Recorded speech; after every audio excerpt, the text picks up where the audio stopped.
तो RMS Titanic एक British passenger liner जहाज था जो 15 अप्रैल 1912 के दिन नॉर्थ अटलांटिक ओशन में एक आइसबर्ग के टकराने से डूब गया था। इस हादसे में एक अंदाजे के हिसाब से तकरीबन 1500 लोगों ने अपनी जान गंवाई थी और इसी वजह से आज तक ये हादसा इस दुनिया में सबसे बड़े हादसों में गिना जाता है। इसे इतिहास में और भी कई कारणों की वजह से याद किया जाता रहा है, लेकिन मैं यहाँ बात कर रहा हूँ उन चीज़ों की जो हाल ही में इस जहाज से बाहर निकाली गई। लेकिन आप भी उसी हाथ से इस लाइक बटन पर क्लिक कर दे जिस हाथ से आपने फोन पकड़ा हुआ है, और साथ ही कमेंट्स में पिक में लिख दे ताकि कल की वीडियो में मैं आपको शाउट आउट दे दूं।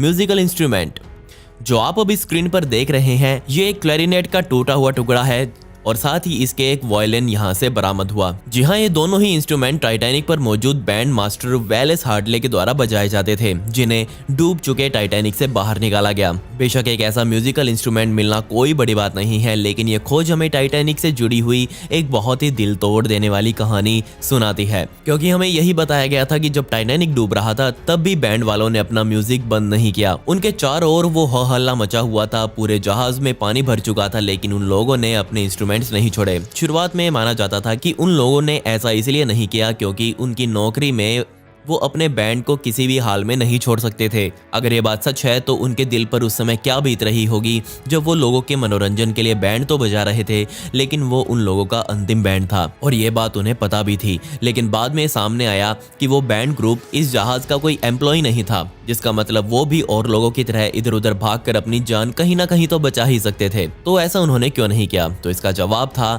कि उन्होंने अपने म्यूजिक से लोगों को शांत करने का सोचा, क्योंकि पूरे जहाज में बहुत बड़ा पैनिक फैल चुका था और इसीलिए मैंने इस बहुत कमाल की खोज को अपनी लिस्ट में शामिल किया। शू। अब जरा इसे देखिए, इस आइटम को टाइटैनिक की खोज से जुड़ा हुआ सबसे रेयर आइटम माना जाता है और ऐसा इसलिए क्योंकि आज तक टाइटैनिक से गिने चुने ही फुटवियर आइटम्स बाहर निकाले गए हैं और जो निकले हैं उनकी हालत इससे भी ज़्यादा बुरी थी। बहरहाल इस जूते में भी सिर्फ आगे का टॉप हिस्सा, थोड़ा सा अंदरूनी सोल का हिस्सा और बाकी का नीचे का पतावा बचा हुआ है। इस जूते को देखकर आप भी अंदाजा लगा सकते हैं कि जिस इंसान का ये जूता होगा उस बेचारे इंसान के साथ क्या हुआ होगा। प्रकृति की शक्ति के आगे कोई नहीं बचा। लोगों से जुड़े हुए उनके निजी सामान को देखकर हम यही सोच सकते हैं कि इस जहाज पर चढ़ने से पहले उन लोगों ने कितनी खुशी खुशी ये सोचा होगा कि हम ट्रिप पर ये पहनेंगे, ये करेंगे, वो करेंगे, लेकिन आज उनका हाल ये हुआ मिला। ये सामान किस किस के थे कभी हमें पता नहीं चल पाया। इस जूते के हाल को देखकर हम अंदाजा लगा सकते हैं कि प्रकृति के आगे हम कुछ भी नहीं हैं और इस धरती के समुद्र इस धरती की सबसे बड़ी शक्तियों में से एक है। Love letter. ये कहानी रिचर्ड गेट्स नाम के एक कैबिन अटेंडेंट की है जो कि टाइटैनिक में ही काम करता था और जैसे ही वो अपना सफर इस जहाज में पूरा कर रहा था तो इसी सफर के बीच में उसने अपनी पत्नी के लिए लव लेटर लिखा, लेकिन बदकिस्मती से ये लव लेटर कभी उसकी पत्नी को मिला नहीं। जी हाँ, इस लव लेटर को टाइटैनिक की असली स्टेशनरी पर लिखा गया है और यहाँ तक कि जिस थैली में इसे डाला गया था वो भी टाइटैनिक की असली स्टार लाइन वाली थैली है। बेशक ये कहानी सोचने में ही कितनी उदासी भरी ही लगती है और दोबारा हमें सोचने पर मजबूर करती है कि बेचारे वो लोग कितने मजबूर होंगे जो इस जहाज में बैठे थे। इस लेटर में मुझे कॉन्फेशंस और फीलिंग्स के अलावा एक और चीज मिली। जी हाँ, इस लेटर के एंड में एक जहाज के टकराने की बात लिखी हुई है, लेकिन ये आइसबर्ग वाली टक्कर नहीं है। जी हाँ, इस टक्कर से पहले भी ये टाइटैनिक न्यूयॉर्क के पास ही एसएस ओमान से टकराया था और उसके बारे में इसमें जिक्र किया गया था। इसमें लिखा हुआ है कि ये टकराना या फिर ये टक्कर कोई शुभ संकेत नहीं है, आगे इससे भी बुरा हो सकता है। और जी हाँ, आगे जो हुआ वो सब कुछ आपके सामने था। वॉच। बेशक ये चीज़ भी मेरी लिस्ट की सबसे डराने वाली आइटम नहीं है, लेकिन इस घड़ी के पीछे जिसकी कहानी है वो मैं आपको ज़रूर सुनाना चाहूँगा और यकीन मानिए आप भी इसे सुनकर हैरान हो जाएंगे। जी हाँ, मैं यहाँ बात कर रहा हूँ सिनाई कंटोर की, जो कि एक 34 साल का लड़का था और इसी टाइटैनिक जहाज़ पर मौजूद था। उसके साथ उसकी पत्नी मैरियम भी इसी जहाज़ पर मौजूद थी। ये दोनों स्पेशल रशिया से यहाँ तक आए थे टाइटैनिक में सफ़र करने के लिए। उन्होंने सेकेंड क्लास पैसेंजर टिकट खरीदा और उस समय इस टिकट की कीमत 26 पाउंड्स हुआ करती थी, जो कि आज के हिसाब से तकरीबन 2.5 लाख रुपए बनते हैं। और जैसे ही ये टक्कर यानी कि आइसबर्ग से टाइटैनिक जब टकराया तभी सिनाई को अपनी पत्नी का ध्यान आया। किस्मत से उसने अपनी पत्नी को एक लाइफ बोट में बैठा दिया और समय रहते उसकी पत्नी को तो बर्फीले पानी से बचा लिया गया, लेकिन बदकिस्मती से सिनाई की किस्मत इतनी अच्छी नहीं थी। जी हाँ, उसकी इस बर्फीले पानी में डूबने से मौत हो गई और ये पॉकेट वॉच उसकी लाश जब टाइटैनिक से निकाली गई तो उसके कपड़ों में ही मौजूद थी। क्यों है ना इसकी बहुत डरावनी कहानी। Card of inspection.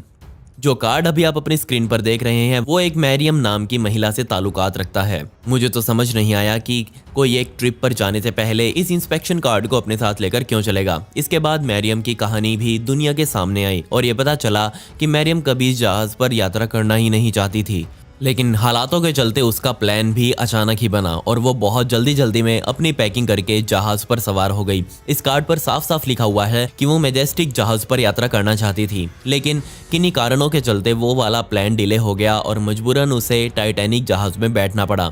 आप ये बहुत आसानी से देख सकते हैं कि मैजेस्टिक वर्ड जो कार्ड पर लिखा हुआ है उसे लाइंस लगाकर काटा गया है, जो सीधे तौर पर प्लान चेंज होने की तरफ इशारा कर रहा है। काश बेचारी मैजेस्टिक में ही चढ़ जाती। Radio of the Titanic.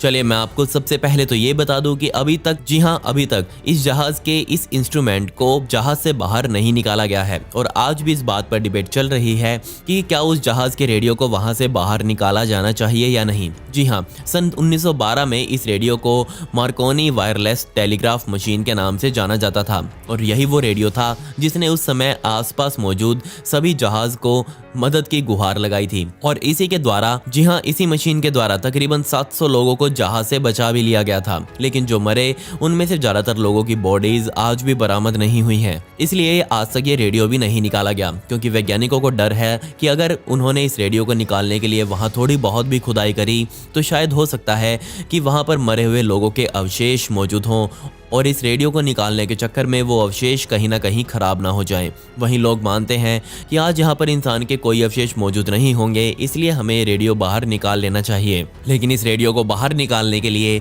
जहाज के अगले हिस्से को पूरा काटना होगा, लेकिन इसलिए ये आज भी डिबेट चल रही है कि क्या हम इस रेडियो को बाहर निकालें या नहीं। इस बात में कोई शक नहीं कि टाइटैनिक जैसे जहाज का रेडियो एक बहुत ही कीमती सामान होने वाला है। साथ ही हम इससे टाइटैनिक जहाज की कहानी के बारे में और कई बातों का पता लगा पाएंगे, जैसे कि उस फाइनल टाइम पर टाइटैनिक में आखिर चल क्या रहा था और इसे कैसे इस्तेमाल किया गया था।